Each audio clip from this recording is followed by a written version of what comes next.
নমস্কার আমার প্রিয় শ্রোতা বন্ধুরা, আমি সুদর্শন বরাবরের মতো চলে এলাম আজকেও আড্ডা দিতে আপনার সঙ্গে।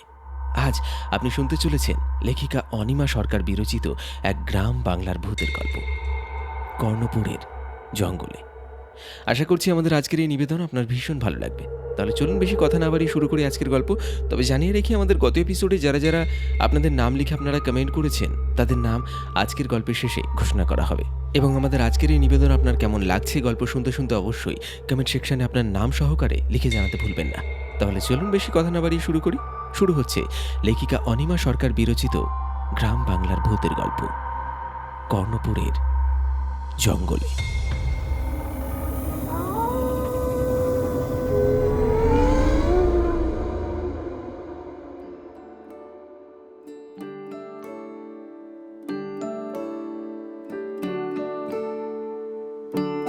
উচ্চ মাধ্যমিক পরীক্ষার শেষ দিনটা যেন রাজুর কাছে একটা বন্দি দশা থেকে মুক্তির বার্তার মতো এসেছিল।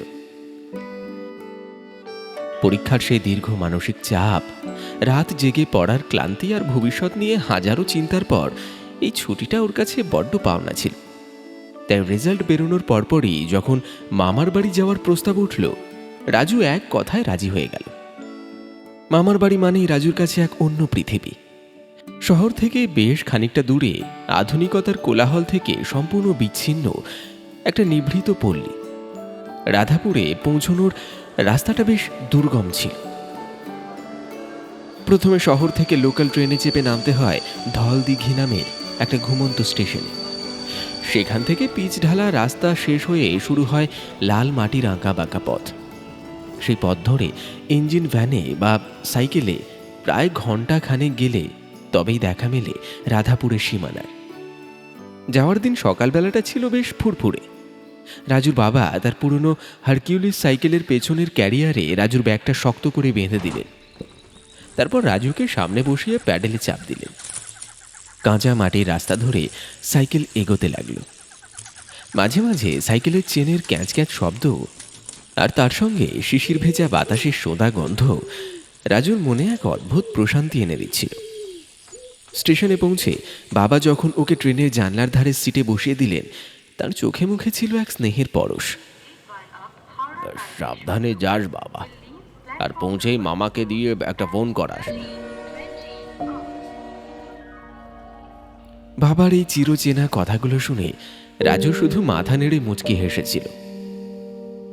ধলদিঘি স্টেশন থেকে ইঞ্জিন ভ্যানে চেপে যখন সে রাধাপুরে পৌঁছল, তখন দুপুর গড়িয়ে বিকেল হতে চলেছে। গ্রামের সেই পুরনো বটগাছটা, পুকুর পাড়ের বাঁশবাগান আর দূরের দিগন্ত বিস্তৃত সবুজ ধানের ক্ষেত সব যেন ওর জন্যই অপেক্ষা করছিল। মামার বাড়ির বিশাল পুরনো উঠোনে পা রাখতেই প্রথম দেখা হলো মন্টুর সঙ্গে। মন্টু রাজুর সমবয়সী মামার ছেলে, ছোটবেলা থেকেই খেলার সাথী। আরে আমাদের শহুরে বাবু যে, আরে কিরে, রাস্তা ভুল করে শেষমেশ আমাদের এই গরিবখানায় এসে পড়লি নাকি? মন্টুর মুখে সেই চিরচেনা দুষ্টুমির হাসি। রাজুও কম যায় না, সেও হাসতে হাসতে বলল, শহরের বাবু হলেও তোর মতোর বাঁদরকে তো আর ভুলে থাকতে পারি না, তাই দেখতে এলাম বাদরামও কতটা বাড়লো। আর ঠিক সেই মুহূর্তেই ভেতর থেকে ছুটে এলো তিতলি, মামার ছোট মেয়ে, রাজুর চেয়ে বছর তিনেকের ছোট। রাজুদা, কতদিন পরে এলি রে তুই? তিতলির চোখে মুখে এক রাস উচ্ছ্বাস। জানিস, আমি কাল থেকেই বাবাকে বলছিলাম রাজুদা এলে কিন্তু এবার আমরা রোজ বিকেলে নদীর পাড়ে ঘুরতে যাব। আলবাত যাব, এবার তো হাতে অঢেল সময়। রাজু তিতলির মাথায় স্নেহের হাত বুলিয়ে বলল, অনেক দিন পর দেখা, তাই দাওয়ায় বসে তিন ভাই বোনের কথোপকথন যেন আর ফুরোতেই চায় না। আরে তোর মনে আছে? কথায় কথায় উঠে আসতে লাগলো ছোটবেলার কত শত হারানো স্মৃতি। এই উঠোনের এক কোণে দাঁড়িয়ে থাকা বিশাল আম গাছটার দিকে তাকিয়ে রাজুর মনে পড়ে গেল কিভাবে তারা গ্রীষ্মের দুপুরে লুকিয়ে কাঁচা আম পাড়ত। পুকুরের শান্ত জলের দিকে তাকিয়ে ওর চোখের সামনে ভেসে উঠল দুপুরবেলা স্নান করার নামে ঘন্টার পর ঘন্টা দাপাদাপি করার দৃশ্য। শহরের ইটের খাঁচায় বন্দি জীবনে এই অমূল্য স্মৃতিগুলোই তো ওকে বাঁচিয়ে রাখে। চারপাশের চেনা গন্ধ, মাটির সোঁদা সুবাস আর বাতাসের শন শন শব্দ সব মিলিয়ে রাজু যেন এক লহমায় ওর শৈশবে ফিরে গেল।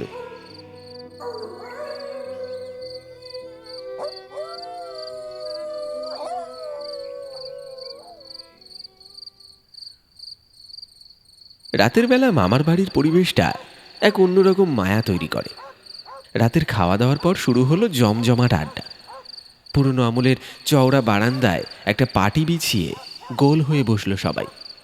মাঝখানে একটা বড় কাঁসার বাটিতে হাতে ভাজা মুড়ি, সঙ্গে কাঁচা পেঁয়াজ, লঙ্কা আর মামিমার নিজের হাতে বানানো আমের আচারের তেল দিয়ে মাখা। সেই আম তেল মুড়ি, ঝাঁঝালো আর টক মিষ্টি গন্ধটা যেন আড্ডার প্রাণ।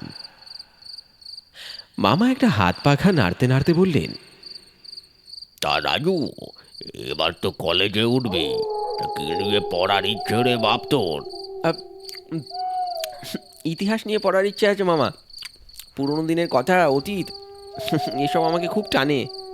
মামা হেসে বললেন, বেশ বেশ বেশ, তবে শুধু বইয়ের পাতায় নয়, আমাদের এই গ্রামের পরতে পরতেও কিন্তু অনেক অনেক পুরনো ইতিহাস লুকিয়ে আছে বাবা। আর সে যাই হোক, তোরা গল্প কর, আমার আমার চোখে ঘুম চলে আসছে। কাল আবার খুব ভোরে উঠে জমি দেখতে যেতে হবে। মামা ঘরে চলে যাওয়ার পর বারান্দার পরিবেশটা যেন হঠাৎ করেই একটু নিস্তব্ধ হয়ে গেল। উঠোনের একপাশে জ্বলতে থাকা টিমটিমে বাল্বের আলোয় তিনজনের ছায়া পড়েছে। এদিকে ঝিঁঝি পোকার একঘেয়ে ডাক, আর মাঝে মাঝে দূরের বাঁশবাগান থেকে ভেসে আসা নাম না জানা পাখির ডাক পরিবেশটাকে একটা অদ্ভুত গা ছমছমে রূপ দিল। আর ঠিক সেই সময় অ্যাডভেঞ্চারের কথা উঠতেই মন্টুর গলার স্বরটা হঠাৎ একটু নিচু আর গম্ভীর হয়ে গেল। সে রাজুর দিকে একটু ঝুঁকে এসে বসল। ইতিহাস আর অ্যাডভেঞ্চার নিয়ে তো তোর খুব আগ্রহ। জানিস, আমাদের এই গ্রামের পাশ দিয়ে যে ভৈরবী নদীটা বয়ে গেছে, ঠিক তার ওই ওপারের চরে একটা গ্রাম আছে। জায়গাটা এখন আগাছা আর জঙ্গলে ভর্তি হয়ে আছে। ওই গ্রামে কেউ একটা ঢোকে না।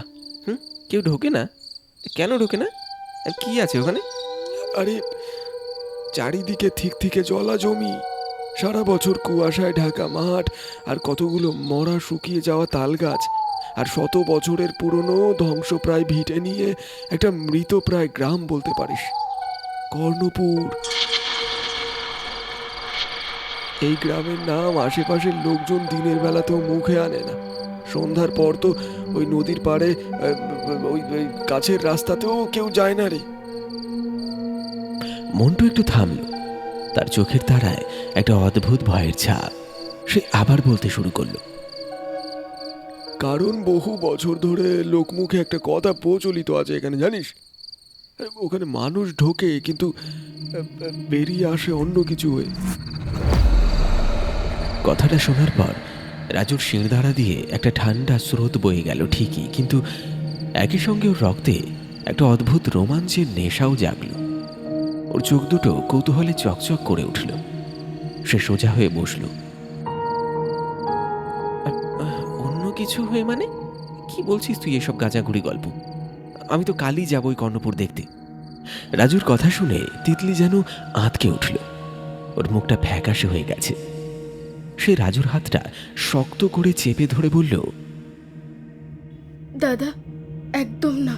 তোরা কিন্তু ঘুণাক্ষরে ওদিকে যাওয়ার কথা একদম ভাববি না। জানিস, গত বছর নদীর পাড়ে মাছ ধরতে গিয়ে শিবু কাকা ভুল করে ওই গ্রামের সীমানায় ঢুকে পড়েছিল।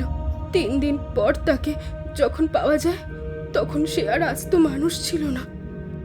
তার চোখের দৃষ্টি শূন্য, আর মুখ দিয়ে শুধু গোঙানির আওয়াজ বেরোচ্ছিল। আজ পর্যন্ত সে আর একটাও কথা বলতে পারেনি। সবাই বলে কর্ণপুরের মাটিতে নাকি অভিশাপ মেশানো আছে। তিতলির ভয়ার্ত মুখ আর কাঁপা কাঁপা গলা দেখে রাজু আর মন্টু একে অপরের দিকে তাকালো। তারপর দুজনেই একযোগে হো হো করে হেসে উঠল।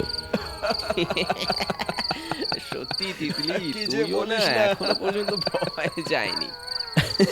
আরে ধুর বোকা মেয়ে, এই 21 শতকে এসেও তুই এসব ভূত প্রেত আর অভিশাপের গল্পে বিশ্বাস করিস?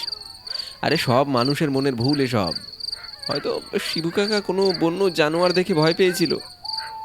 মন্টুও রাজুর কথায় সায় দিয়ে বুক ফুলিয়ে বলল, একদম ঠিক, একদম ঠিক। আমাদের মতো ইয়ং ছেলেদের আবার ভয় কিসে না?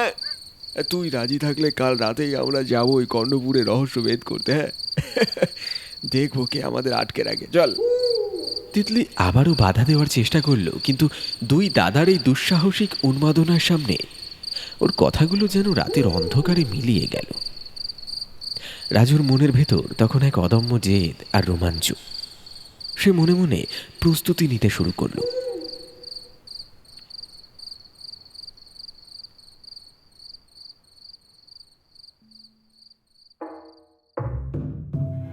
রাধাপুরে আসার পর দুটো দিন যে কিভাবে চোখের পলকে কেটে গেল তা সে টেরই পায়নি। কিন্তু ওই দুটো দিন রাজু আর মন্টুর মাথার ভেতর শুধু একটাই নাম ঘুরপাক খাচ্ছিল, কর্ণপুর।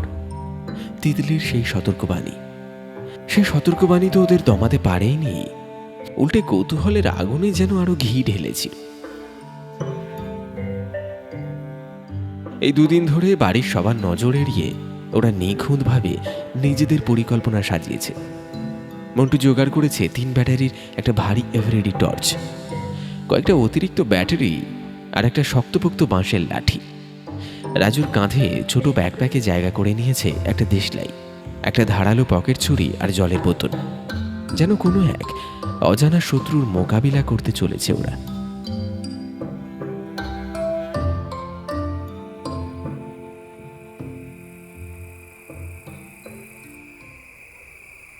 ঘড়ির কাঁটায় তখন রাত 2:30। গোটা রাধাপুর গ্রাম যেন এক গভীর নিশ্চিন্ত ঘুমে আচ্ছন্ন। ঝিঁঝি পোকাদের একটানা তীক্ষ্ণ ডাক ছাড়া আর কোনো শব্দ নেই। মামাবাড়ির পেছন দিকের পুরনো কাঠের দরজাটা অত্যন্ত সাবধানে নিঃশব্দে খুলে গেল। দুটো ছায়ামূর্তি পা টিপে টিপে বেরিয়ে এলো উঠোনে, রাজু আর মন্টু। তাদের এই রাতের অন্ধকারে লুকিয়ে বেরিয়ে পড়ার নেশাটা অবশ্য আজকের নয়। ছোটবেলা থেকেই যখনই রাজু এই গ্রামে আসতো, ওদের দুজনের দুরন্তপানার কোনো সীমা থাকতো না।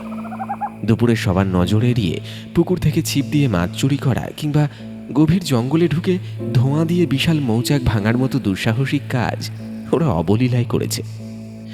বয়সের সঙ্গে সঙ্গে সেই দুরন্তপানা একটু হয়তো কমেছে, কিন্তু রোমাঞ্চের প্রতি সেই আদিম টানটা আজও বরাবর। আজকের এই রাতের অভিযান যেন সেই পুরনো দিনেরই একটা ভয়াবহ সংস্করণ।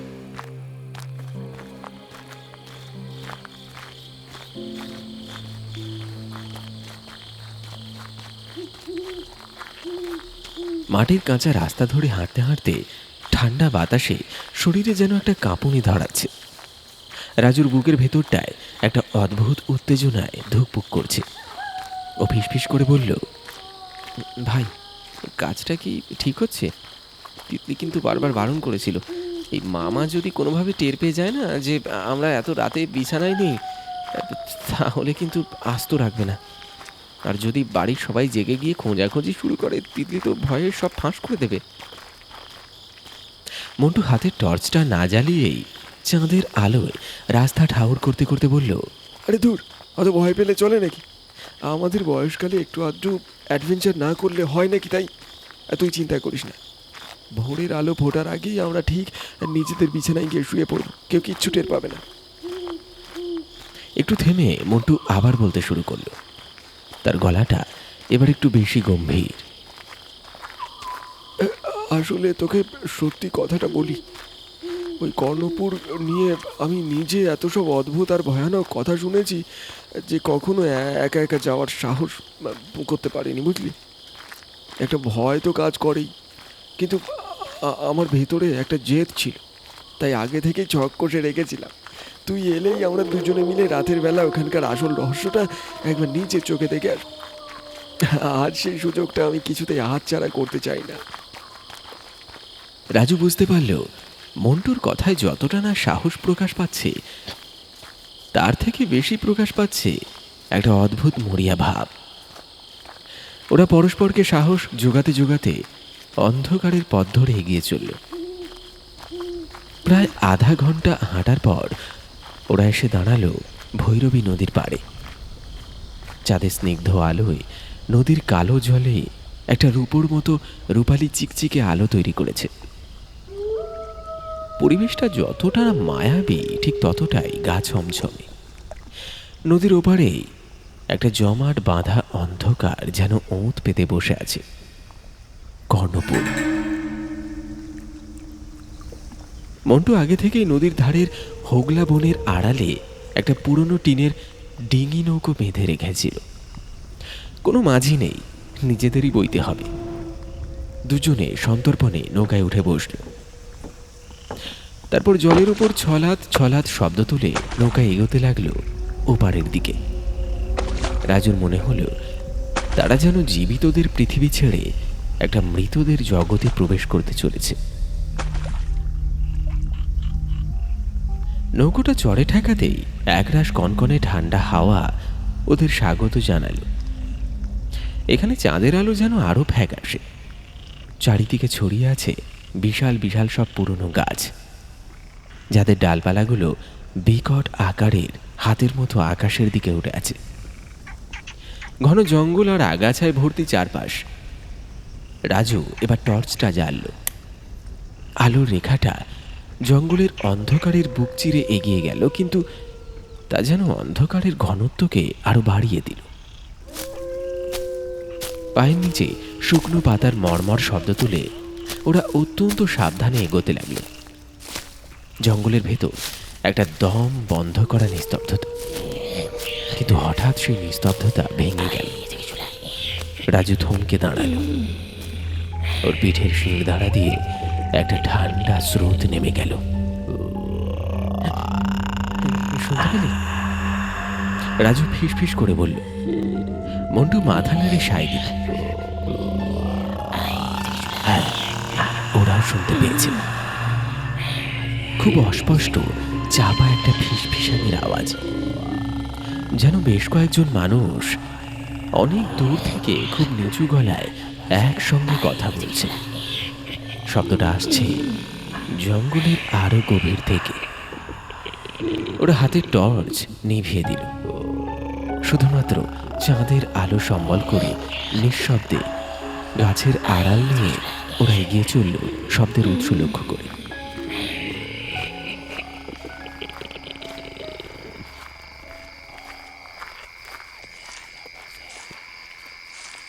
জঙ্গলটা বেশ কিছুক্ষণ পার হওয়ার পর হঠাৎ গাছপালা পাতলা হয়ে এল।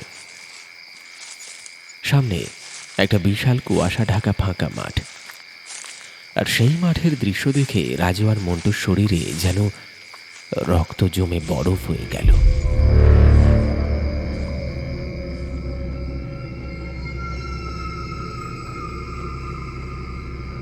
মাঠের ঠিক মাঝখানে একটা 100 বছরের পুরনো ভাঙাচোরা ইটের কুয়ো, আর সেই কুয়োর চারপাশ ঘিরে গোল হয়ে দাঁড়িয়ে আছে কয়েকজন মানুষ। চাঁদের ম্লান আলোয় তাদের অবয়ব স্পষ্ট, কিন্তু মুখগুলো দেখা যাচ্ছে না। সবচেয়ে ভয়ানক ব্যাপার হলো তাদের শরীরে এক বিন্দু নাড়াচাড়া নেই। শ্বাস নেওয়ার জন্য মানুষের বুক যেমন ওঠে নামে, এদের তাও হচ্ছে না।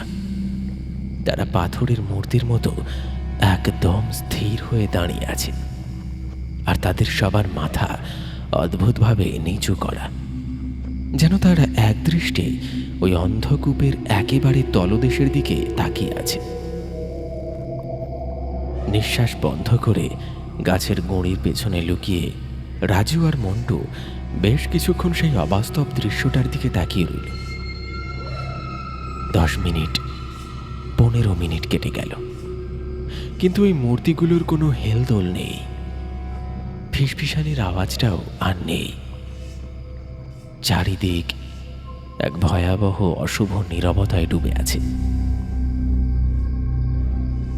রাজুর গলা শুকিয়ে কাঠ। ও কাঁপা কাঁপা গলায় ফিস ফিস করে বলল, মন্টু, ওগুলো ওগুলো কারা রে? কেউ তো একটু নড়াচড়াও করছে না।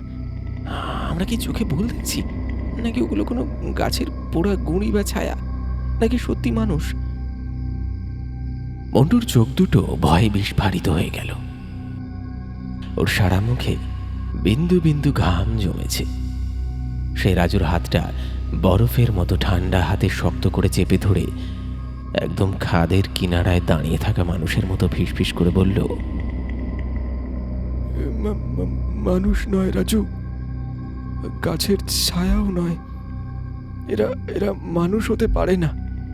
এরাই হলো সেই সেই অভিশপ্ত কর্ণপুরের আদি বাসিন্দা, সেই সব অতৃপ্ত প্রেতজনিতে আটকে থাকা আত্মা। এদের ভয়ে এই গ্রামের কেউ এদিকে আসে না। এরা এরা শুধু রাতের বেলাতেই এই কুয়োর চারপাশে এসে জড়ো হয়। আমাদের ভাগ্য ভালো যে আমরা ওদের দেখতে পেয়েছি আজকে এখানে এসে, নাকি কপাল খারাপ কে জানে। কোনটা বলি এখন বলতো?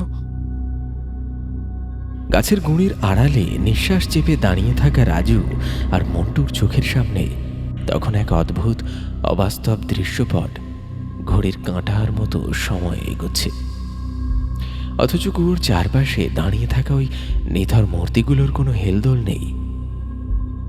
হঠাৎ যেন কোনো এক অদৃশ্য ইঙ্গিতে মূর্তিগুলো নড়ে উঠল।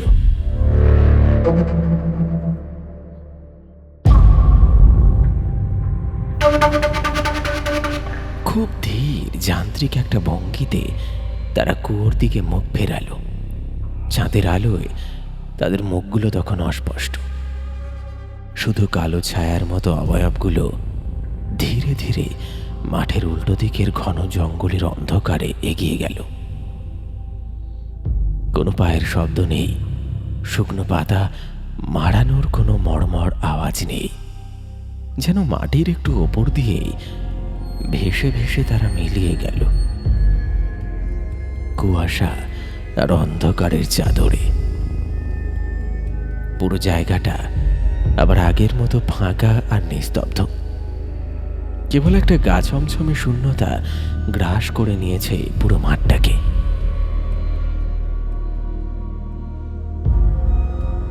রাজু আর মন্টু বেশ কিছুক্ষণ পাথরের মতো দাঁড়িয়ে রইল।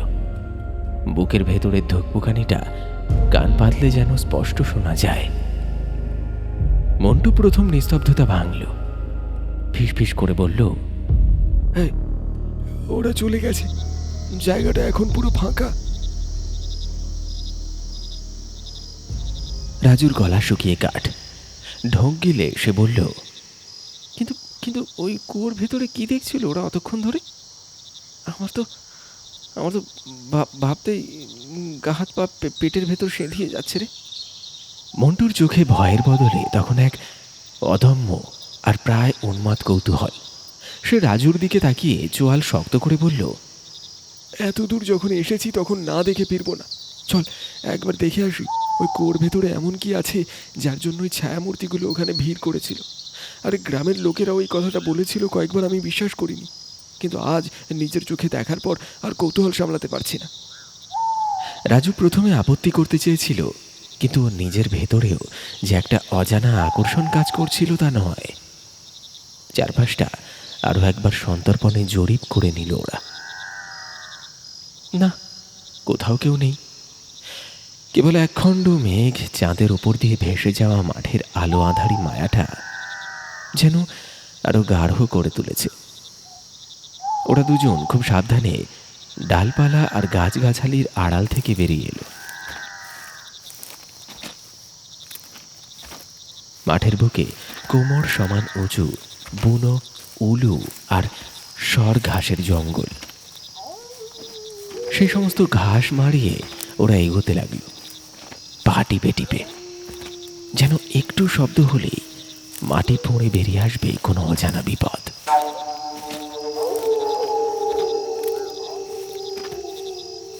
মাঠের প্রায় মাঝামাঝি তখন পৌঁছে গেছে ওরা। কুয়োটা আর মাত্র কিছুটা দূর। ঠিক এমন সময় ঘটল বিপত্তি।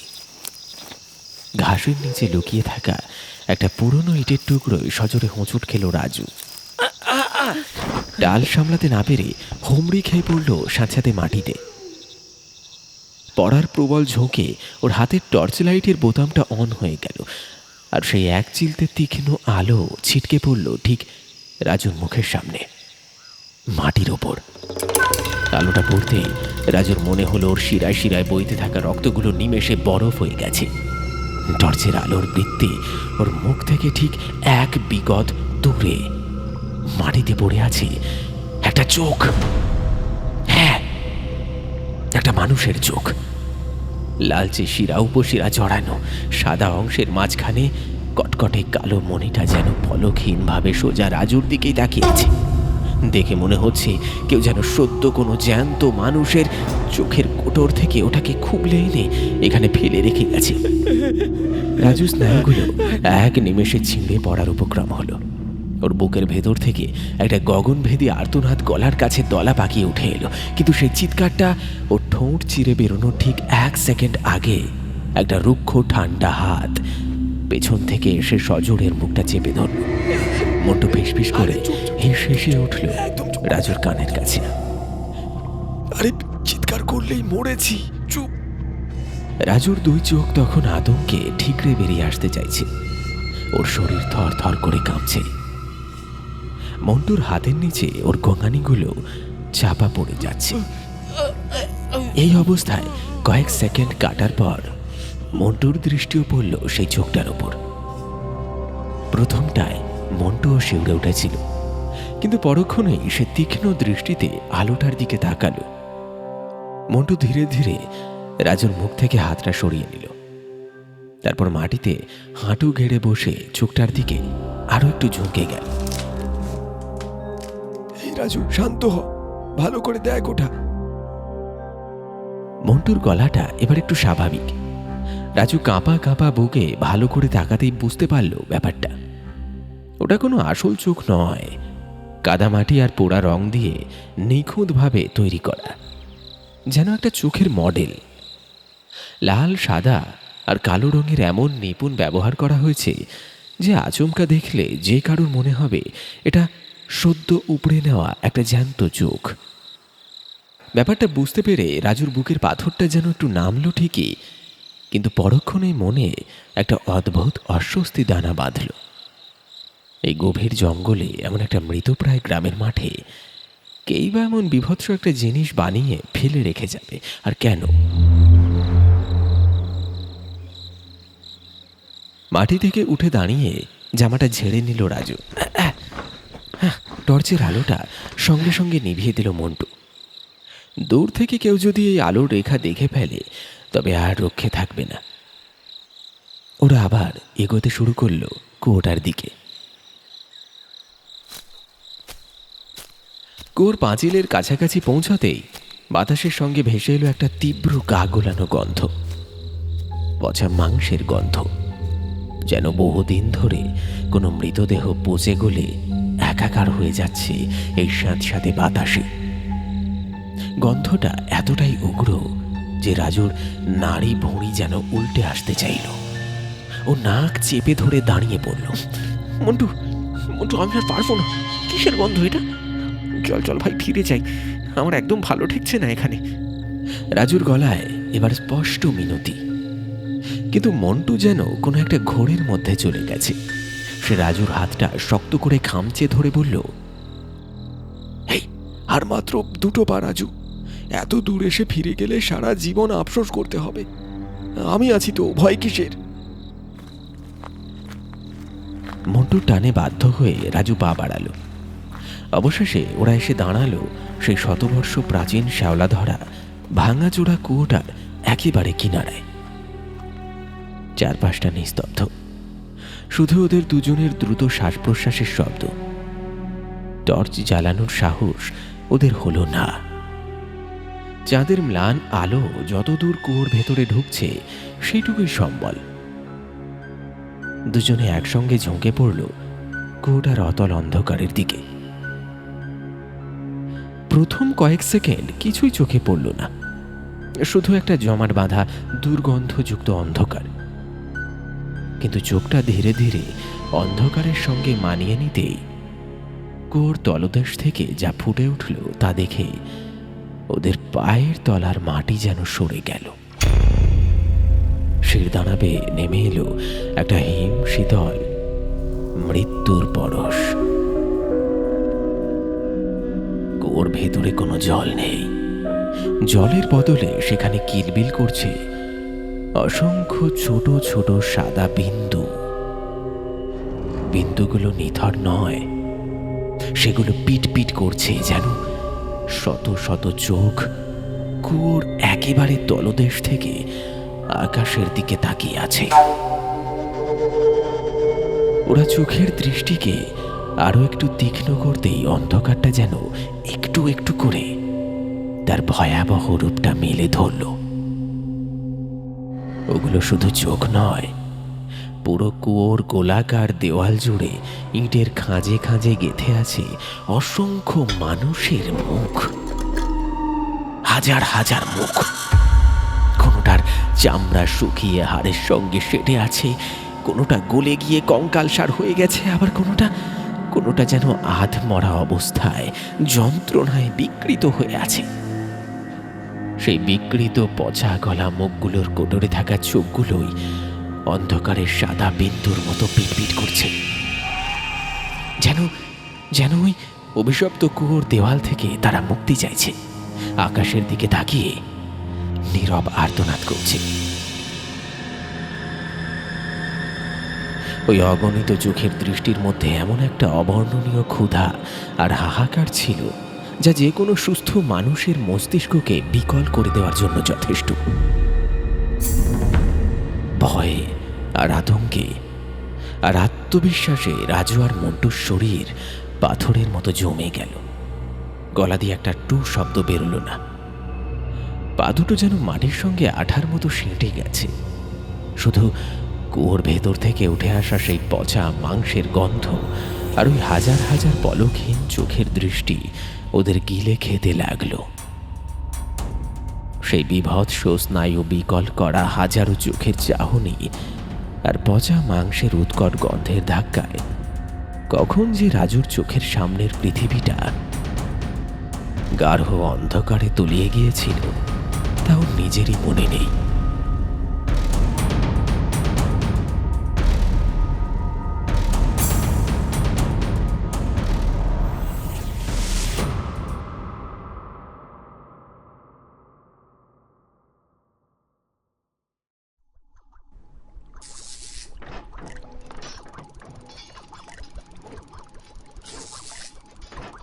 জ্ঞান যখন ফিরল তখন চারপাশের পরিবেশটা সম্পূর্ণ অন্যরকম।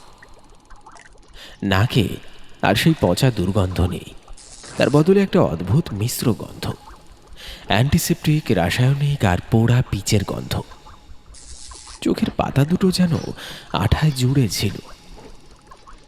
বহু কষ্টে চোখ মেলতেই একটা অদৃশ্য দৃশ্যপট ওর দৃষ্টি সীমানায় ধরা পড়ল। ওরা কোনো অন্ধকূপ বা মাটির স্যাঁতস্যাঁতে মেঝেতে পড়ে নেই। রাজু আর মন্টুকে পাশাপাশি একটা বেশ নরম চামড়ার সোফায় শুইয়ে রাখা হয়েছে। এই জায়গাটা মাটির নিচের একটা আন্ডারগ্রাউন্ড বেস বা গুপ্ত ল্যাবরেটরি। ঘরের একটা অদ্ভুত বৈপরীত্য যে কারোর মস্তিষ্ককে ধাঁধায় ফেলে দেবে। একদিকে ঘরের ছাদ ছুঁতে চাওয়া বিশাল সব সুপার কম্পিউটার, কাঁচের বড় বড় টিউব যার ভেতর নীলচে তরল বুদবুদ করছে, এবং আধুনিক সার্জিক্যাল টেবিল। আর ঠিক পাশেই ইটের রুক্ষ দেওয়ালে লোহার রিঙে জ্বলছে আদিম যুগের মতো দাউ দাউ করা মশাল। মশালের সেই লালচে আলো আর কম্পিউটারের স্ক্রিনের নীলচে আলো মিলেমিশে একটা পরাবাস্তব অস্বস্তিকর পরিবেশ তৈরি করেছে। রাজু ধীরে ধীরে উঠে বসল। পাশেই মন্টু তখনও আধো ঘুমে আচ্ছন্ন, চোখ রগড়াচ্ছে, কিন্তু পরিস্থিতিটা রাজুর কাছে অত্যন্ত পরিচিত বলেই মনে হলো যখন সে দেখল সোফার ঠিক পাশেই একটা চেয়ারে বসে আছেন ওর মামা। মামার চোখে মুখে এক রাশ বিভ্রান্তি, আতঙ্ক আর না বোঝার শূন্যতা। সোফার ঠিক উল্টো দিকে আরও দুটো চেয়ার রাখা, তার একটায় বসে আছেন পুলিশের উর্দিতে একজন দীর্ঘকায় পেশিবহুল মানুষ, ইন্সপেক্টর রুদ্র সেন।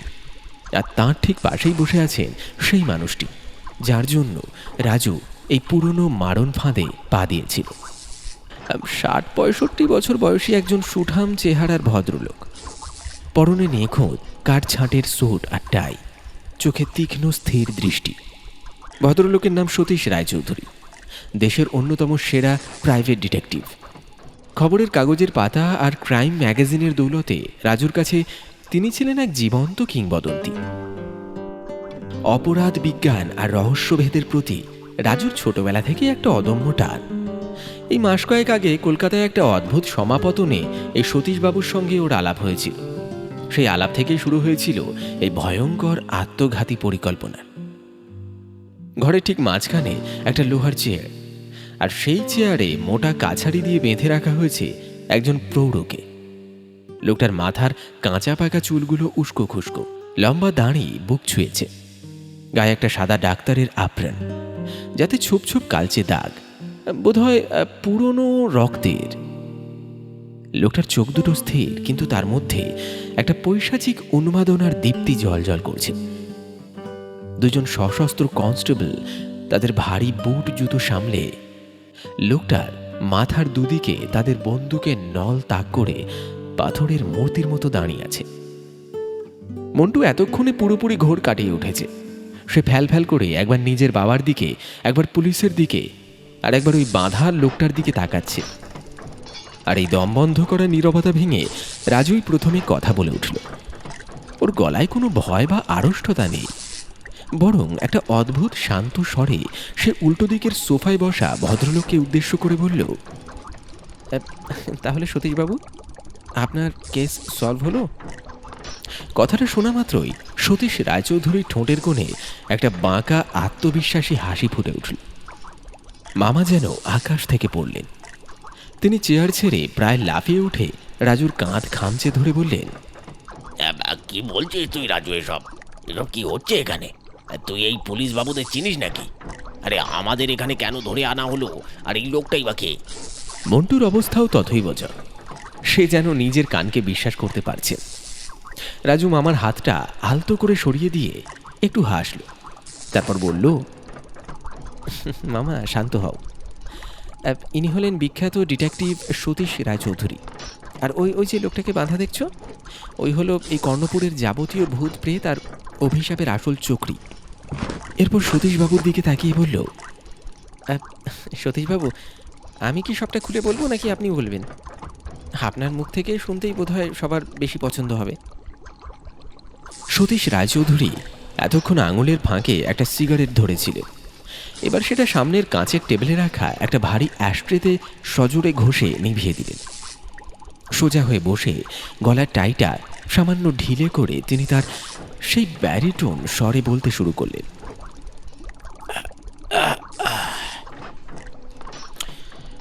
জুনিয়র রাজু, তোমার অজ্ঞান হয়ে যাওয়ার অ্যাক্টিংটা কিন্তু বেশ ভালোই ছিল। কুয়োর ভেতরের ওই নিউরোটক্সিস গ্যাসের প্রভাব থেকে নিজেকে বাঁচিয়ে একদম নিখুঁত সময়ে জ্ঞান হারানোর ভান করাটা অতটাও সহজ ছিল না।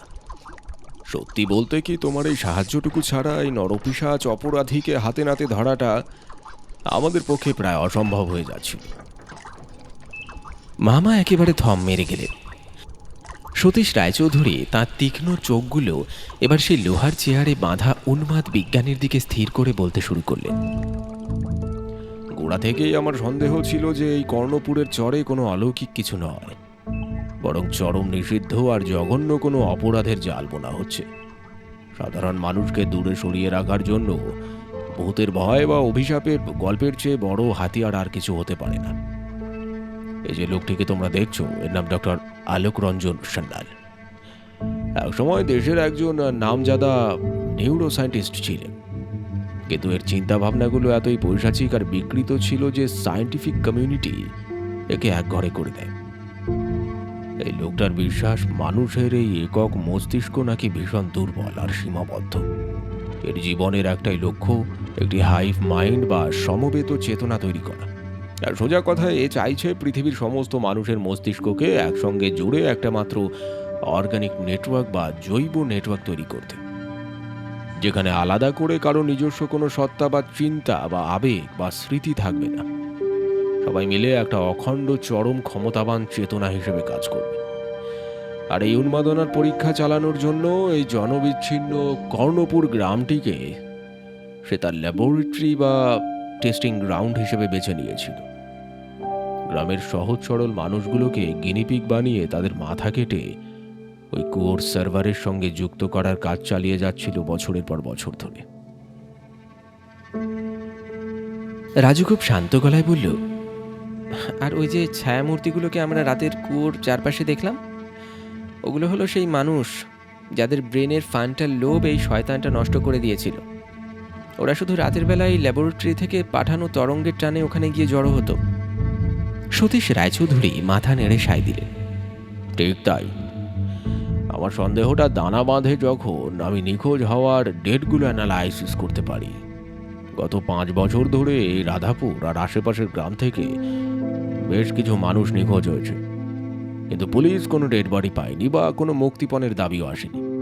এর পাশাপাশি আমি খোঁজ পাই কলকাতা থেকে প্রচুর পরিমাণে দামি সার্জিক্যাল ইকুইপমেন্ট, ইমিউনোসাপ্রেসান্ট ওষুধ একটা ভুয়ো কোম্পানির নামে এই এলাকায় ডেলিভারি হচ্ছে, অথচ এখানে কোনো হাসপাতাল বা ক্লিনিক নেই। তখন ছদ্মবেশে এখানে কর্ণপুরের এই ভূতের গল্পটা শুনি। আমার বুঝতে বাকি ছিল না যে ভূত নয়, কোনো ভয়ঙ্কর মানুষের পেছনে আছে। ইন্সপেক্টর রুদ্র সেন এবার মুখ খুললেন। কিন্তু এই লোকটার ল্যাবরেটরির সিকিউরিটি সিস্টেম এতটাই নিখুঁত যে আমার পুলিশ ফোর্স নিয়ে সরাসরি অ্যাটাক করলে 1 সেকেন্ডে সব প্রমাণ ধ্বংস করে দিত। তাই আমাদের এমন কাউকে দরকার ছিল যে ভেতরে ঢুকে লোকটার লোকজনকে ধোঁকা দিতে পারবে। সতীশ রায়চৌধুরী হাসলেন। আর ঠিক এই কারণেই আমি রাজুকে বলেছিলাম এই গ্রামেই একটা ছেলে হিসেবে টোপ হয়ে ভেতরে ঢুকতে। রাজুর পোশাকের ভেতর লুকোনো এই মাইক্রো ট্র্যাকারটা আর ওর সাহসিকতাই আজ আমাদের এই পর্যন্ত পৌঁছতে সাহায্য করেছে। চেয়ারে বাঁধা ডক্টর আলোক রঞ্জনের মুখে তখন কোনো অনুতাপ নেই, বরং তার ঠোঁটের কোণে ফুটে উঠল একটা বিকৃত হাড়হিম করা হাসি। সে খুক খুক করে হেসে বলল, তোমরা আমার শরীরটাকে বাঁধতে পারো ডিটেকটিভ, কিন্তু আমার এই অখণ্ড চেতনার যে জাল আমি ছড়িয়ে দিয়েছি তাকে তোমরা কেউ রুখতে পারবে না, কেউ পারবে না, কেউ পারবে না। বিজ্ঞানের সেই উন্মাদ হাসির প্রতিধ্বনি ল্যাবরেটরির পাথরের দেওয়ালে ধাক্কা খেয়ে ফিরে আসতে লাগলো, যা শুনে মন্টু আর মামার শরীরের সমস্ত রক্ত যেন আরো বরফ হয়ে গেল। মশালের লালচে আর সুপার কম্পিউটারের নীলচে আলোয় অদ্ভুত লুকোচুরিতে ঘরটাকে মনে হচ্ছে কোনো একটা আধুনিক নরকের প্রতিচ্ছবি। সতীশ রায়চৌধুরী তার তীক্ষ্ণ হিমশীতল দৃষ্টি আলোক রঞ্জনের দিক থেকে সরিয়ে রাজু আর মন্টুর দিকে ফেরালেন। গলার স্বরটা আগের মতোই গম্ভীর, কিন্তু তাতে এখনো মিশে আছে এক গভীর দম বন্ধ করা একটা আতঙ্কের ছোঁয়া। তোমরা কুয়োর ভেতরে যা দেখেছো তা নিছক মানুষের মনে ভয় ধরানোর মতো কোনো সস্তা ভৌতিক উপাদান নয় রাজু। ওটা এই বিকৃত মস্তিষ্ক মানুষটার গবেষণার সবচেয়ে বড় এবং ভয়াবহ অংশ। ওই কুয়োটা আসলে কোনো সাধারণ কুয়ো নয়, ওটা হলো এর তৈরি করা একটি জৈব সার্ভার বা অর্গানিক সেন্ট্রাল সার্ভার। কথাটা শুনে মামা আর মন্টু প্রায় একসঙ্গে শিউরে উঠল। রাজুর 2 হাতের মুঠি শক্ত হয়ে এলো সোফার হাতলে। সতীশবাবু একটা দীর্ঘ শ্বাস টেনে বলতে থাকলেন, কুয়োর ভেতরে শ্যাওলা ধরা দেওয়ালে গেঁথে থাকা ওই মাথাগুলো সেই সব হতভাগ্য মানুষদের, যাদের শরীর থেকে মাথাগুলোকে অত্যন্ত নির্মমভাবে বিচ্ছিন্ন করা হয়েছে, কিন্তু তাদের মৃত্যু দেওয়া হয়নি। অসংখ্য সূক্ষ্ম তার, প্লাস্টিকের টিউব আর বায়োসেন্সের মাধ্যমে ওই কাটা মাথাগুলোকে কৃত্রিম ফ্লুইড দিয়ে বাঁচিয়ে রাখা হয়েছে। এদের কাজ কি জানো? কম্পিউটারের প্রসেসরের মতো এই উন্মাদ বিজ্ঞানীর দেওয়া বিপুল পরিমাণ তথ্য এবং স্মৃতি একসঙ্গে প্রসেস করা। ওই যে অন্ধকারে অসংখ্য চোখ তোমরা পিটপিট করতে দেখেছিলে, তা কোনো অন্ধকারের মায়া নয়, অবর্ণনীয় এবং নিদারুণ যন্ত্রণার ডেটা প্রসেস করার সময় স্নায়ুগুলোর ওপর যে প্রচণ্ড চাপ পড়ে, ওই চোখের পলক পড়াটা তারই এক বিকৃত শারীরিক প্রতিক্রিয়া মাত্র। রাজুর মনে পড়ে গেল কুয়োর ভেতরের সেই হাড়হিম করা দৃশ্যটা।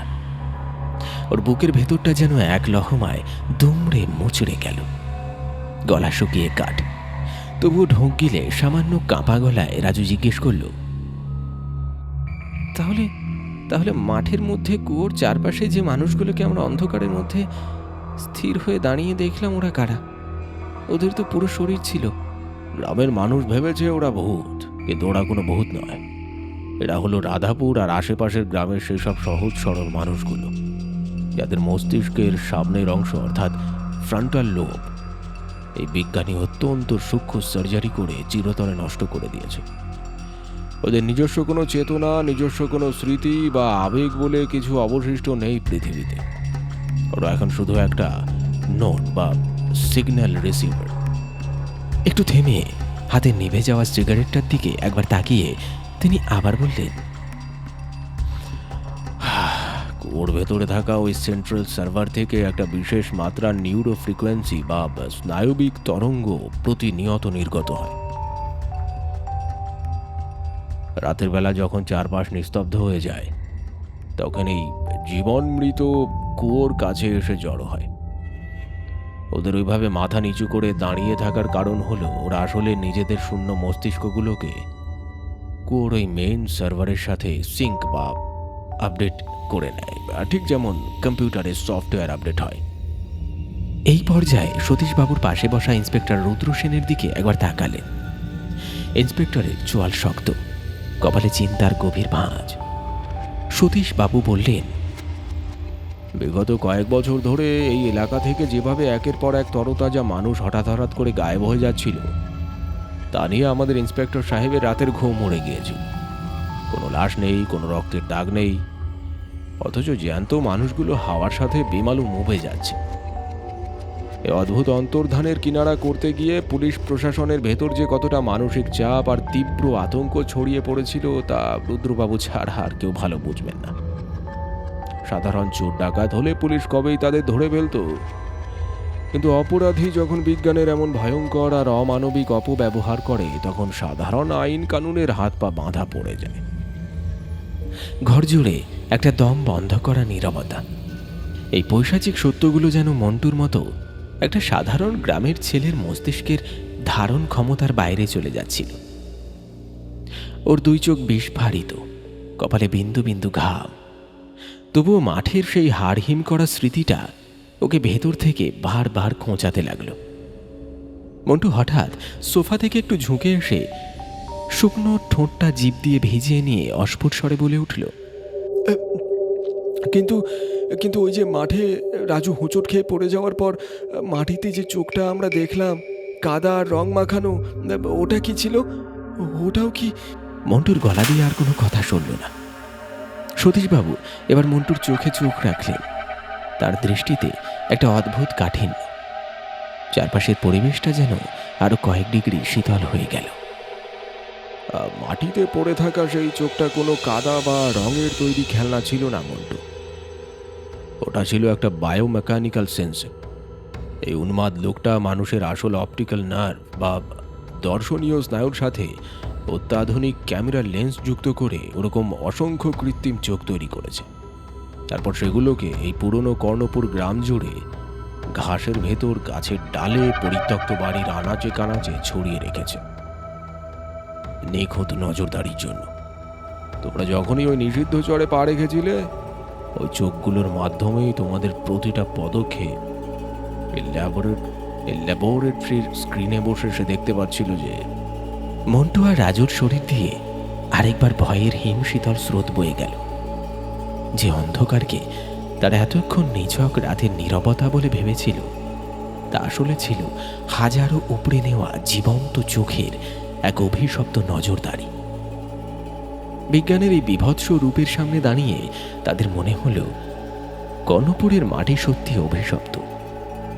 তবে সে অভিশাপ কোনো প্রেতাত্মার নয়, বরং একজন মানুষের অসীম লোভ আর উন্মাদনার।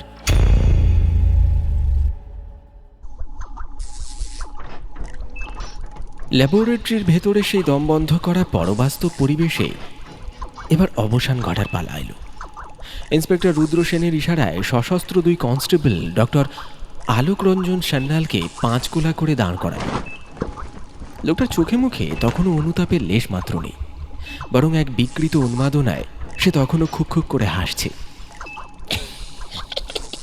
তোমরা আমার সার্ভার ভাঙতে পারো রুদ্র সেন, কিন্তু আমার ফর্মুলা তা তো আমার মগজে গাঁথা আছে, আমাকে কেউ আটকাতে পারবে না। বিজ্ঞানীর সেই অট্টহাসি ল্যাবরেটরি দেওয়ালে ধাক্কা খেয়ে একটা পৈশাচিক প্রতিধ্বনি সৃষ্টি করল। রুদ্রসেন তার দিকে এক বুক ঘৃণা নিয়ে তাকালেন, তারপর কনস্টেবলদের কড়া নির্দেশে বললেন, আয় নিয়ে যাও এই জানোয়ারটাকে, আর খেয়াল রেখো জেলের সেলে যেন একটা পিঁপড়েও এর আশেপাশে ঘেঁষতে না পারে।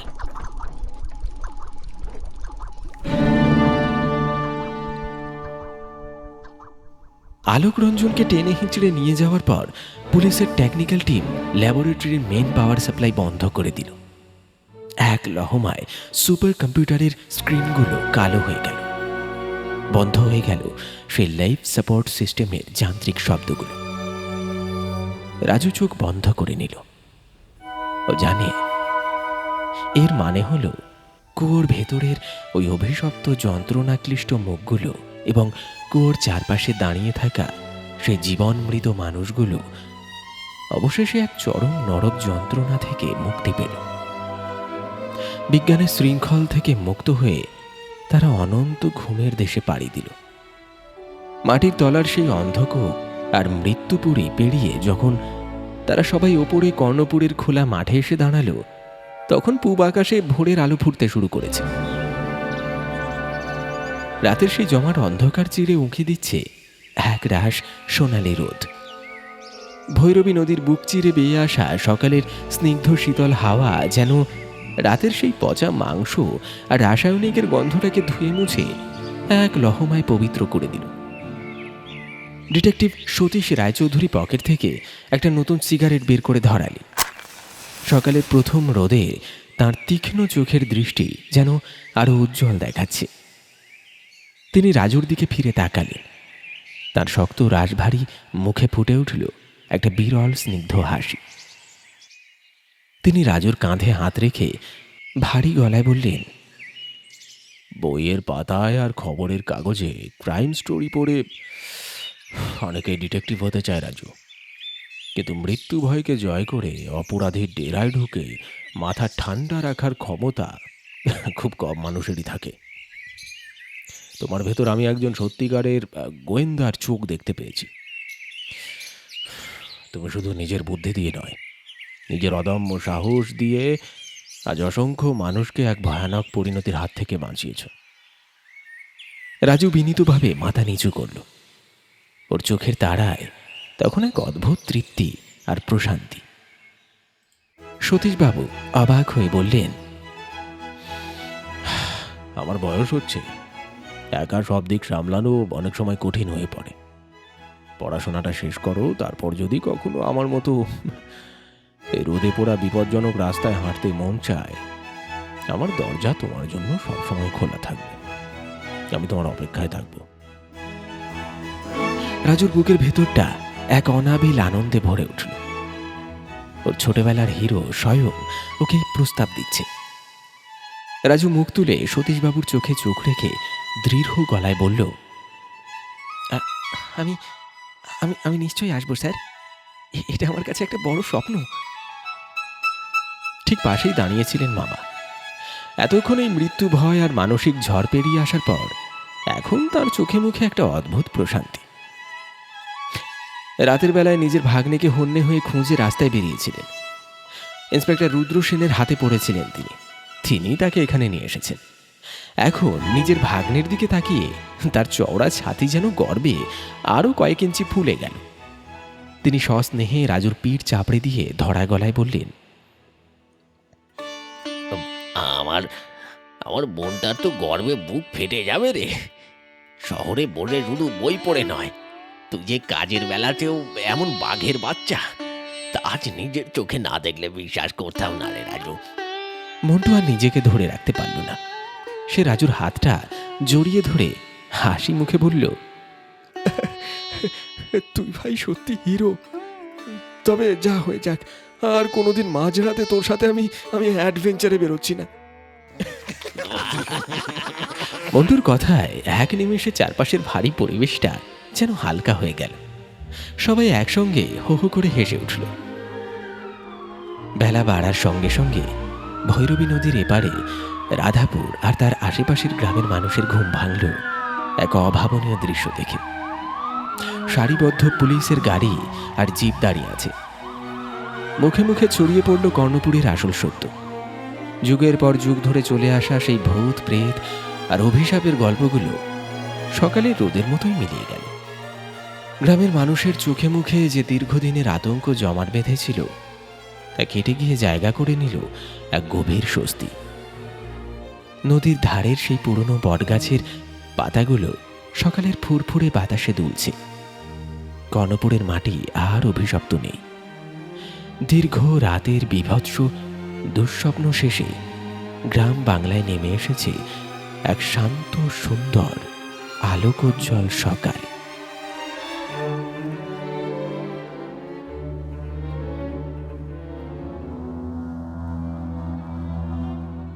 শুনছিলেন কর্ণপুরের জঙ্গলে। আমাদের আজকের এই নিবেদন আপনার কেমন লাগলো অবশ্যই জানাতে ভুলবেন না। আগে চলুন ঝটপট দেখে নিই আমাদের গত এপিসোডে কারা কারা কমেন্ট করেছিলেন। আমাদের গত এপিসোডে কমেন্ট করেছিলেন গণেশ দাস পূর্ব মেদিনীপুর থেকে, বলছেন গল্পটা খুব সুন্দর হয়েছে। পীযূষ মণ্ডল বলছেন আমার নাম পীযূষ মণ্ডল, আমি মহেশতলা মানিক মণ্ডল হাট থেকে আপনার গল্প শুনছি। এই প্রথম কোনো অডিও ভিশন আমরা দেখতে পাচ্ছি, আগে কোনোদিন দেখিনি। যাই হোক, আপনার গল্প বলার টেকনিকটা খুব সুন্দর লাগলো, আর আপনি গল্প বলেন খুব সুন্দর। আশা করি এই ধরনের গল্প আমি আরও শুনতে পাবো। অসংখ্য ধন্যবাদ দাদা ভাই, আপনাকে অসংখ্য ধন্যবাদ। এভাবেই সঙ্গে থাকুন, অবশ্যই আরও অনেক অনেক গল্প আগামীতে আসতে চলেছে। আর শর্মা মণ্ডল বলছেন খুব সুন্দর গল্পটা। আমি শর্মা মণ্ডল বলছি, আমি বজবজ বাটানগর থেকে বলছি। গল্প যেরকমই শুনছি খুব ভালো, এইরকম গল্প আরও চাই। সঞ্জীব কর্মকার বলছেন very nice voice, tone nice. Ajanta Das Sarkar বলছেন দাদা তোমার গলাটা দারুণ, thank you so much. Riya Das বলছে খুব সুন্দর হয়েছে গল্পটা। মনীষা হালদার বলছে দাদা আপনি কেমন আছেন? আমি ভীষণ ভালো আছি, আশা করি আপনারাও সকলে ভীষণ ভালো আছেন। আপনাদের চ্যানেলের গল্প শুনতে খুব ভালো লাগে, এভাবেই গল্প দিতে থাকবেন। নদিয়া পাগলাচণ্ডী থেকে মনীষা হালদার। ধন্যবাদ মনীষা আমাদের গল্পগুলো শোনার জন্য। এছাড়া কমেন্ট করেছেন দাদা আমি নিতু ভূমি জলপাইগুড়ি থেকে বলছি, আপনার ভয়েসটার কথা কি আর বলবো, অসাধারণ, থ্যাংক ইউ সো মাচ। আর আমি আপনার 3টে চ্যানেলের গল্প শুনি আর নতুন নতুন গল্পের অপেক্ষায় থাকি। আর আমার সব থেকে ভালো লেগেছে নারায়ণ মাঝি এবং মতিঝিল সিরিজের গল্পগুলি। আমি ভগবানের কাছে প্রার্থনা করি যে আরও যেন এগিয়ে যেতে পারেন। Thank you so much. আপনাদের আশীর্বাদ না থাকলে, আপনাদের ভালোবাসা সাপোর্ট না থাকলে আমরা হয়তো এতটাও এসে পৌঁছতাম না। আপনারা এইভাবেই পাশে থাকবেন, আমরা আরও এগিয়ে যাব, আমাদের আড্ডা প্রতিদিন জমে উঠবে। কমেন্ট করেছেন একজন, বলছেন নমস্কার দাদা, আমি বাপ্পা সর্দার ঝাড়গ্রাম থেকে বলছি। আমি আপনার গল্পটা কাজ করতে করতে প্রায় শুনি, আপনার গলাটা খুব সুন্দর, thank you so much. Payel Misba বলছে আমি পায়েল মিশবা নন্দীগ্রাম থেকে বলছি। শুভঙ্কর দাস বলছেন দাদা আমি গল্পটা কাজ করতে করতে শুনি। জয়শ্রী বিশ্বাস বলছেন অনেক সুন্দর, আরও একটি গল্প। আপনাদের চ্যানেলের সমস্ত গল্প শোনা হয়ে গেছে, সমস্ত গল্প সত্যি অসাধারণ। মুম্বাই থেকে শুনছি দাদা। দাদা আমি হেমন্ত মণ্ডল দক্ষিণ 24 পরগনা ভাঙড় গঙ্গাপুর কলকাতা লেদার কমপ্লেক্স থেকে বলছি। প্রথমেই জানাই আপনাদের সবাইকে ধন্যবাদ। আপনাদের গল্প নিয়মিত শুনি, সপরিবারে একসাথে শুনি। রাতে শোয়ার আগে গল্প শুনলে ঘুম আসে। কারখানায় কাজ করি আর কানে ইয়ারফোন দিয়ে গল্প শুনি। একজন বলছেন হ্যালো, আমার নাম হিরণ মণ্ডল, আমি এই চ্যানেলটি প্রায় অনেক দিন ধরে আছি, বিশ্বাস করো। এই প্রথমবার তোমার মুখটা দেখলাম যে দাদা সত্যি আমি কোনোদিন তোমার মুখ দেখিনি। তো তোমার এই চ্যানেলের নাম হচ্ছে পিশাচ পর্ব। থ্যাংক ইউ তোমাকে এত সুন্দর গল্প দেওয়ার জন্য। আমি তোমার গল্প প্রায়ই শুনি, আমার হয়ে একটা লাইক আর একটা ভালোবাসা দিয়ে দিও, ধন্যবাদ। তুমিও আমাদের তরফ থেকে, আমার তরফ থেকে অনেক অনেক ভালোবাসা নিও। অনেক ধন্যবাদ কমেন্ট করার জন্য এবং আমাদের নিয়মিত শ্রোতা হয়ে দীর্ঘদিন ধরে আমাদের পাশে থাকার জন্য। এছাড়া কমেন্ট করেছেন আলু রয়, এছাড়া মিঠুন চক্রবর্তী কমেন্ট করেছেন অসাধারণ গল্প নাম্বার 1। ফেনোমিনাল গল্প পাঠ। I am Mithun from Howrah Santragachi. Suchitra সাধু খাঁ বলছেন খুব সুন্দর হয়েছে গল্পটা, ধন্যবাদ। রাজকুমার দাস বলছেন দাদা আমি কাজ করতে করতে গল্প শুনি, আমার খুব ভালো লাগে। আমি হাওড়া জেলা শ্যামপুর থেকে বলছি। মৌমিতা দলুই বলছে হ্যালো দাদা, আমি মৌমিতা মণ্ডল। আচ্ছা ওকে, মৌমিতা মণ্ডল। আমি দক্ষিণ 24 পরগনা সারাগ্গাবাদ থেকে বলছি। আমার নামটা একটু বলো, আর আরও ভয়ানক ভূতের গল্প দিতে থাকো। তোমাদের চ্যানেলের গল্পগুলো শুনতে খুব ভালো লাগে। রাহুল পাত্র বলছে আপনার গলার ভয়েসটা প্রচুর সুন্দর। Thank you so much.